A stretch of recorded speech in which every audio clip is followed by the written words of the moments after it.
Fue un hecho muy bien planificado. Es decir, él se colocó muy bien detrás de una persona, empujó en el lugar que tenía que empujar para producir la muerte.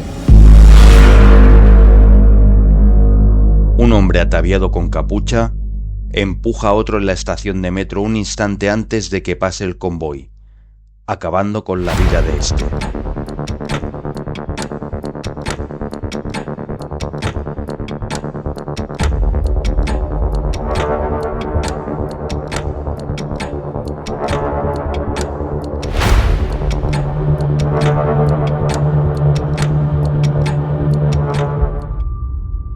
Esto ocurrió en la estación de Navas del metro de Barcelona el 21 de febrero del 2007 a las 15:30. Lo curioso de este crimen es que la víctima iba sin documentación y lo único que aportaban eran unas llaves. ¿Qué relación tendrá el asesino con el muerto, cual ya iba preparado ocultando su rostro para cometer tal asesinato? Que las llaves cuelguen de un llavero de la ONCE no es por mera casualidad. Estas llaves van a ser la pista que dará con la identidad de la víctima, ya que cuando los servicios de emergencia rescaten el cuerpo sin vida de las vías, este no llevaba documentación. En la revisión de las imágenes se puede observar cómo el asesino entra en la estación de metro. Este baja las escaleras hacia el andén y la cámara frontal del metro muestra cómo agresor y víctima se cruzan, llegan a estar juntos, intercambian miradas y se puede corroborar que no se conocen. ¿Qué conexión tienen, pues, para que a la llegada del convoy el agresor le empuje?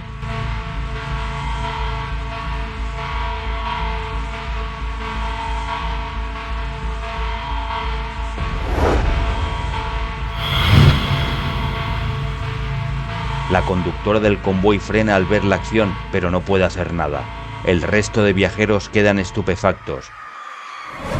Yo vi que entrábamos en la estación, entonces por mi derecha vi unas manos que empujaban a lo que me pareció que era un señor de unos 50 y pico años, que se abalanzaba hacia la vía, y entonces ya cayó en el suelo y ya le pasamos por encima con el tren. Si bien unos valientes salen corriendo tras él en la huida de este.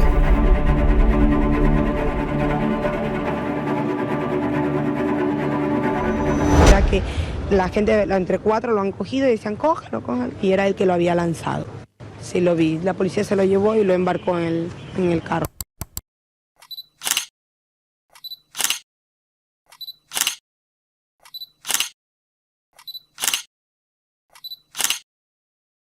El asesino es detenido. Por otro lado, los servicios de emergencia y agentes se encargan del cuerpo de la víctima, cual desconocen su identidad al no portar ningún documento encima. La pericia de un agente que al ver el llavero de la ONCE, poco usual ya que este objeto no se comercializa, le vendrá a la cabeza ir a mirar si las llaves abren la caseta de la venta de cupones, que se encuentra en la confluencia de dos calles a poca distancia de la entrada del metro. Las llaves abrirán la caseta y ahí encontrará la documentación de la víctima. Joaquim Argelet, de 52 años. Trabaja para la organización en la venta de cupones de lotería, ya que este es sordomudo. Tiene la capacidad de leer los labios y comunicarse mediante signos. Se cruzaron, se vieron. Nada indica que se conocieran. ¿Qué relación tendría con el asesino para que éste le arrojara a las vías del metro?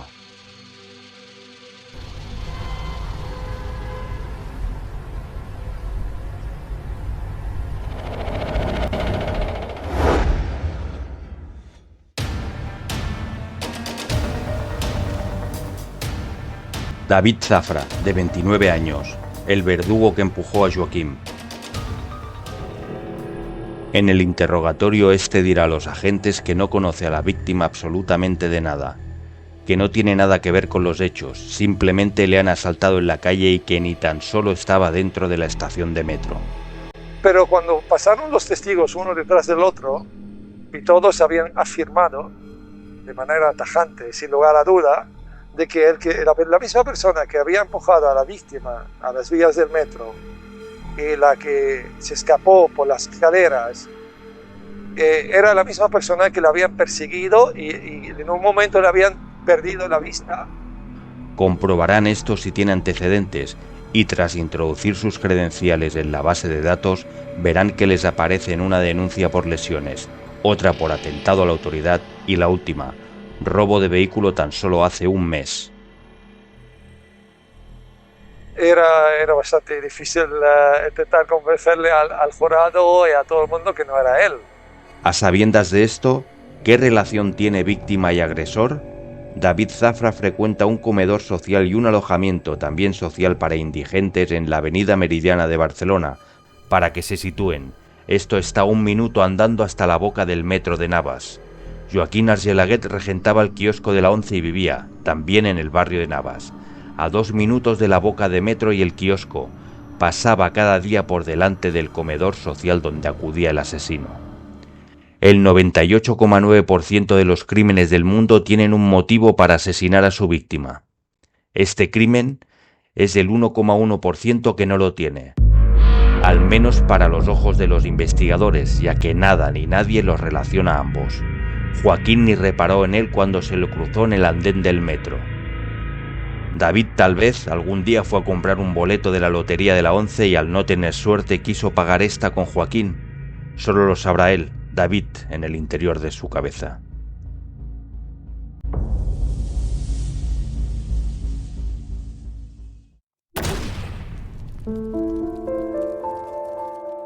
Con las imágenes y los testigos será suficiente para llevarlo a juicio. Sin necesidad de recabar más pruebas, el procedimiento para sentarlo en el banquillo será rápido.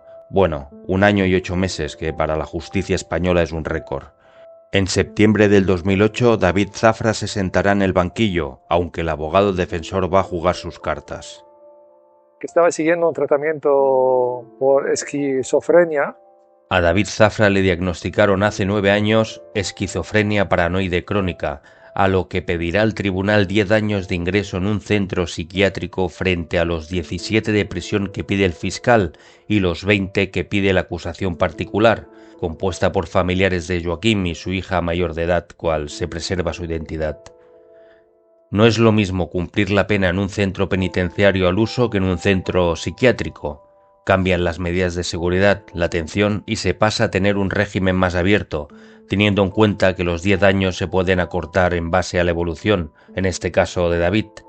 Y tenía que seguir un tratamiento con medicamento y lo más seguro que él lo había manifestado, que en esta época cuando pasaron los hechos, él dejó de medicarse y esto ha tenido un efecto negativo sobre su comportamiento. Por otra parte, en España todos los juicios deben ser con jurado popular, como en este caso, un homicidio, si bien hay excepciones como los casos de terrorismo, violencia de género y los homicidios donde se puede probar que el agresor es un enfermo mental. El médico de la cárcel, cuando ingresó en prisión, lo habían visitado, habían hablado con él directamente y vieron exactamente el estado en que se encontraba en el momento de su ingreso en prisión. Entonces este médico hizo un informe médico considerando que el David se encontraba en una situación bastante afectada a su voluntad. Pese a que el abogado defensor Marwan le presenta al tribunal el diagnóstico psiquiátrico y muestra informes por la falta de medicación, estos no admitirán el recurso para que no sea juzgado por un jurado popular, alegando la siguiente razón. Nos lo va a explicar Lluís Borràs, el psiquiatra forense que intervino en el juicio y que han visto ustedes al principio del vídeo.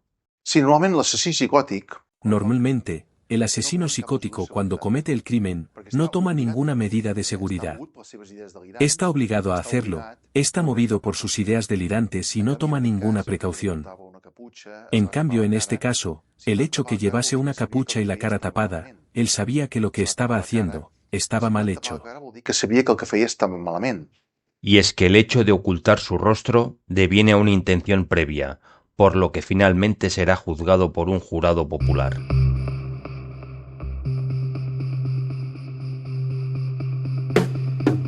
Los jurados a mi entender, no estaban a la altura de juzgar a David.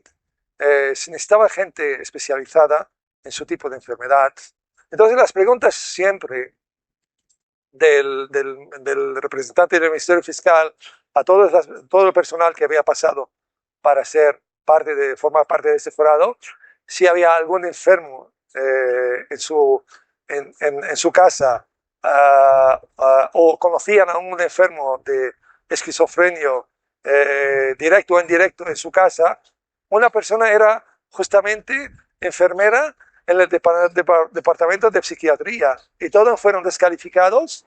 ¿Está capacitado un jurado popular cual no tiene nociones de trastornos mentales para sentenciarlo culpable, como finalmente hacen? El tribunal otorgará a Zafra la calidad de ser semi-imputable, a razón de su diagnóstico crónico de esquizofrenia. Te recuerdo que me dijo, ¿te pones la chaqueta o te mato? ¿Usted le preguntó por qué? No, yo no le pregunté nada. ¿Le explicó el por qué? Yo no me encuentro bien, yo tengo esquizofrenia paranoide, estoy tomando medicación ahora en este momento y hay cosas que no recuerdo. Él comete el asesinato, empuja a Joaquim a las vías del metro, pero es movido por unas voces interiores en su cabeza, de ella que le imputen parcialmente el crimen. Él mismo, en el juicio, dijo esto, que antes de cometer el hecho, escuchaba voces que les decía que se tiraba al metro para matarse. Y pasó esto. En vez de matarse a ese mismo, mató al pobre víctima. Esta enfermedad mental sirve de atenuante y una vez más el sistema abre polémica. Pero por el siguiente motivo. Zafra, 2 días antes del crimen, acudió al hospital psiquiátrico de Santa Coloma de Gramenet, indicando que se encontraba muy mal y quería que lo ingresaran. Su ingreso fue denegado. La audiencia de Barcelona lo condenó a 15 años y 6 meses por un delito de asesinato, rebajando con su condición de semi-imputabilidad la pena que solicitaba el Ministerio Fiscal y la acusación particular. El fallo también obliga a Zafra a indemnizar con 120.000 euros a la hija de Joaquim. Otro debate más del funcionamiento del sistema. ¿Pueden ciudadanos de a pie valorar si este asesino estaba en sus plenas facultades mentales cuando cometió el crimen? ¿Hubiera servido la petición de David de ser ingresado en el hospital psiquiátrico 2 días antes de los hechos para evitar el asesinato de Joaquim?